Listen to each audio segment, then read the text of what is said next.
and then Nelson Piquet has made sure we're having one this evening. So Nelson Piquet is a motorsport legend, we would have to say. Brazilian, 69 years old now. He is Formula One champion 1981, 1983 and 1987. He is also the father of Kelly Piquet, who is Max Verstappen's partner, so very close to Max Verstappen, presumably.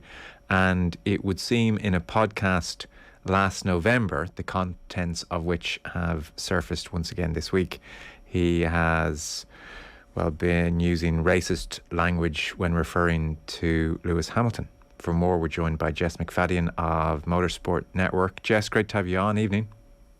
Yeah, thank you for having me on. Unfortunately, it's not under better circumstances in the world of Formula One. What exactly is Nelson Piquet accused of here? So, as you said, there was a podcast interview that Nelson gave towards the end of last year, and he was asked about, it's all in Portuguese, might put out Brazilian Portuguese, and he was asked about a particular incident that happened at Silverstone last year. And he, as part of that interview, there was a word that he used, which, when you translate it, it has been confirmed is a racial slur towards Lewis. And obviously, there is no excuse, really. Nelson Piquet has not released a statement yet to either explain his use of that language. There have been some people from Brazil that have said, look, it's not a good word to use, but it may be not as there's the equivalent in English is a lot harder, and definitely one that you don't want to be caught using, definitely not in public or in private, to be honest. So there's a lot of upset. There have been a few statements delivered from Formula One, the FIA, Mercedes, and a couple of other teams, and Lewis himself has been very vocal about the use of racist language in Formula One. But yeah, it's been a bit of an unfortunate day in terms of wanting Formula One to be a place that where racism doesn't exist. But I guess that there's still a lot of work to do in that respect. Okay, so Piquet in this interview, he's talking about Hamilton and the accident at the start of the British Grand Prix last year. Yes. And as you said, it's generally been reported as N-word when you're reading dispatches. Now, that's not the N-word that we would generally be thinking of when we're reading in the English language. And as you said, it's difficult to get an exact translation. I don't want to cause any offence to anybody, but the best translation I've seen anybody offer up across various news outlets, or the most direct one, is akin to little black guy, is what this N-word most directly translates to. But as you said, it's difficult sometimes through languages to get an exact translation. So in this instance, he's saying the N put the car in and didn't let Verstappen swerve. The N left the car because he couldn't pass two cars on that curve. He did a lot of dirty work. That's a translation of what Piquet was talking about when he was talking about this accident last year. I've seen, and I don't know in what kind of numbers, I've seen reports in one piece in the Daily Mail saying that supporters of Piquet on social media insisted his interview has been misinterpreted and argued that the word was a commonly used slang term. But in the main, that's been rejected by most observers, and what seems fairly certain here is that Piquet knew that the word was derogatory, knew that it had clearly racist overtones, and it's hard to believe he wouldn't be acutely aware of all those facts. Quite right. I think I don't think that there should be kind of any differing response, whether it was the N word as we know it or a racial slur. I think the point of the reason why there's been so much outroar is that this is an athlete who deserves respect, and for somebody to use a term, even if it's a mildly racial slur, is just straight up disrespectful, and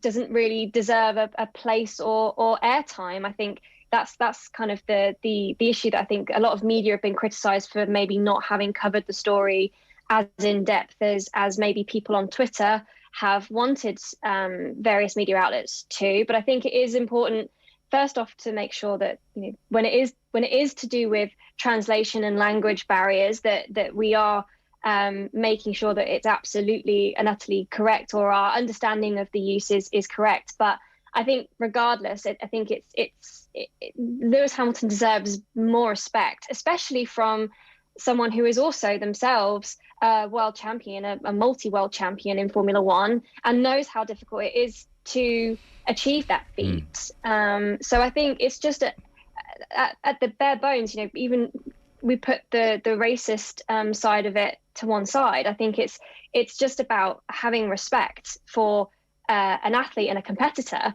regardless of maybe your ties in with the other competitor involved. I think it's not good. It's not good play. It's not fair play, and it's just downright.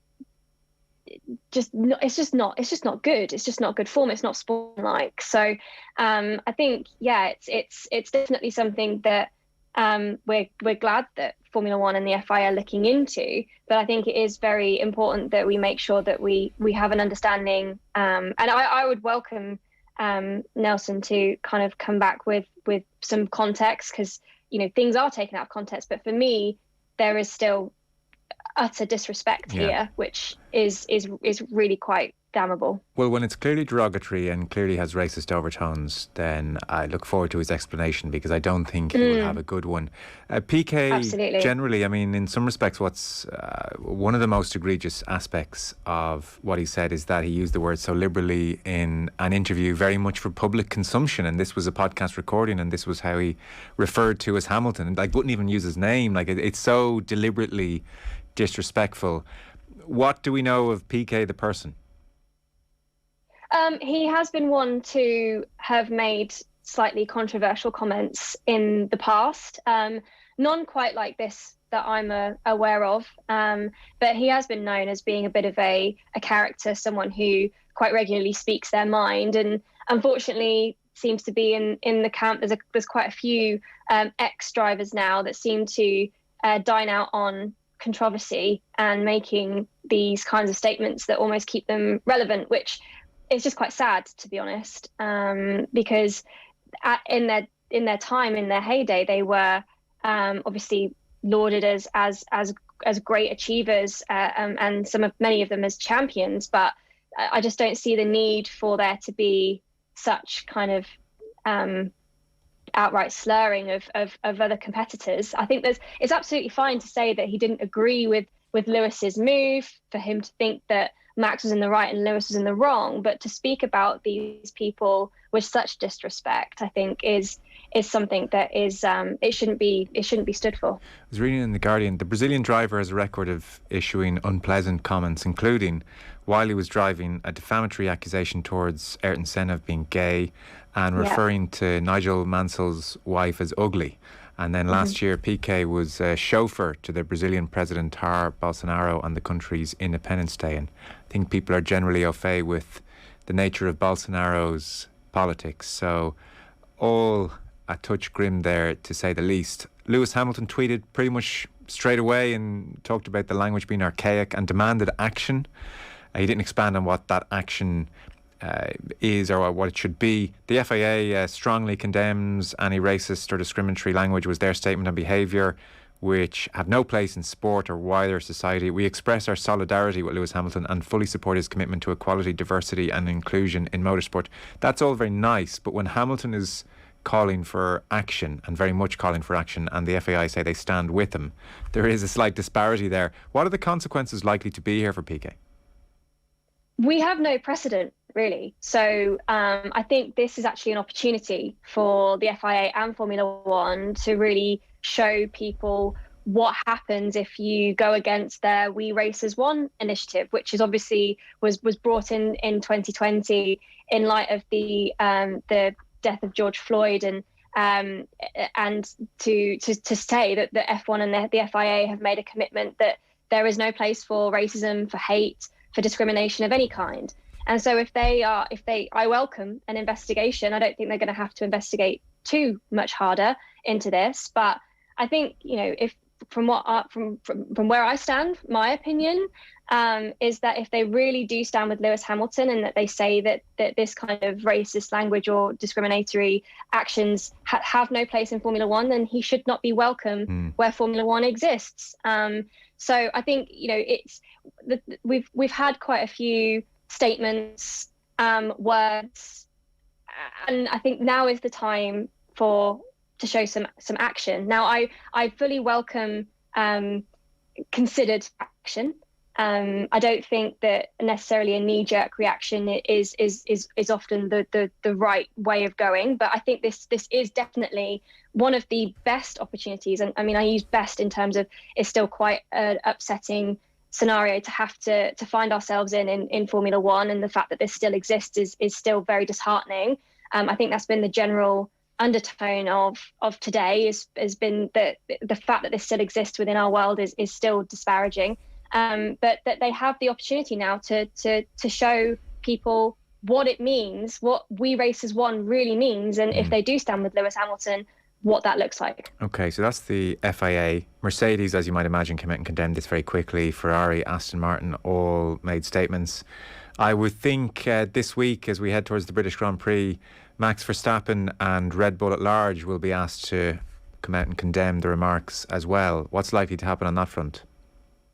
Yes, that is. I think that is the question everybody has, as to where does Red Bull stand.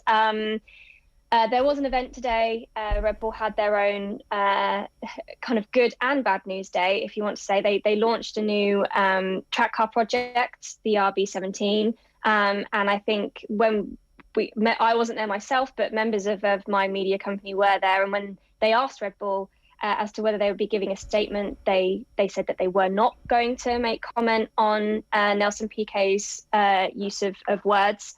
And I think Red Bull have also had their own investigation internally with Yuri Vips, who was also found to have used the N-word whilst he was online streaming. And as such, that today, this afternoon, they announced that they have now terminated his contract, and he is no longer a test and reserve driver.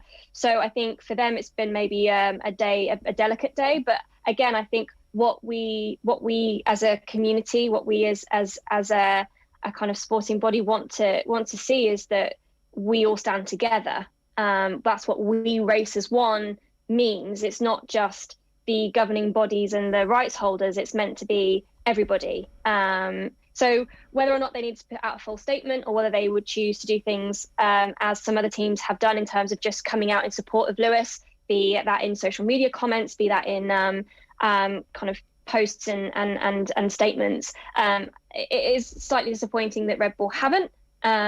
So I don't know if they will be pushed into making comment, but I think considering they've been having their own internal battles, I think that I can only imagine that legally that they wanted to make sure that came out in kind of good time, and that they couldn't face repercussions from that side of things. But yes, you would hope that everybody would condemn such behaviour.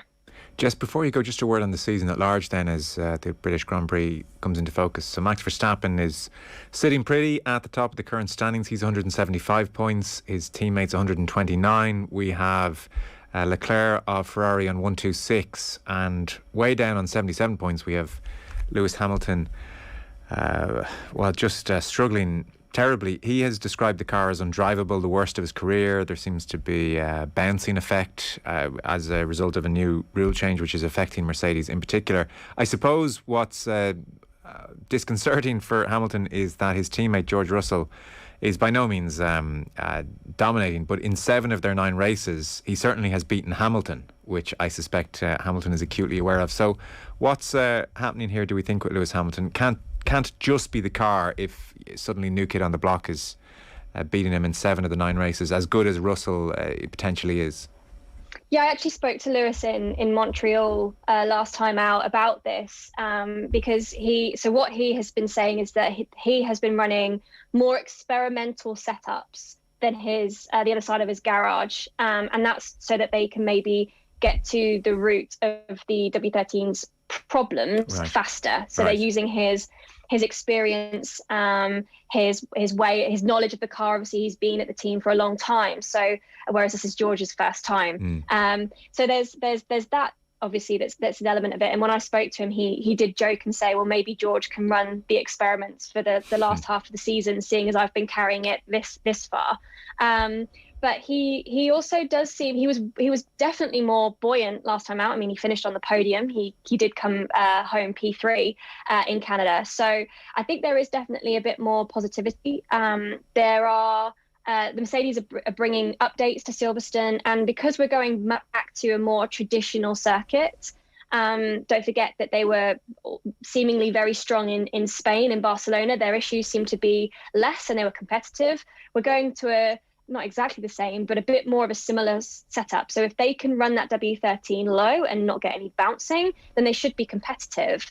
And I think that will only, it's Lewis Hamilton and George Russell's home race. Both will be looking for a really decent haul of points, if not, in the mix for podium positions, without the need for Ferrari or Red Bull being out of position. So I think, the feeling is of positivity.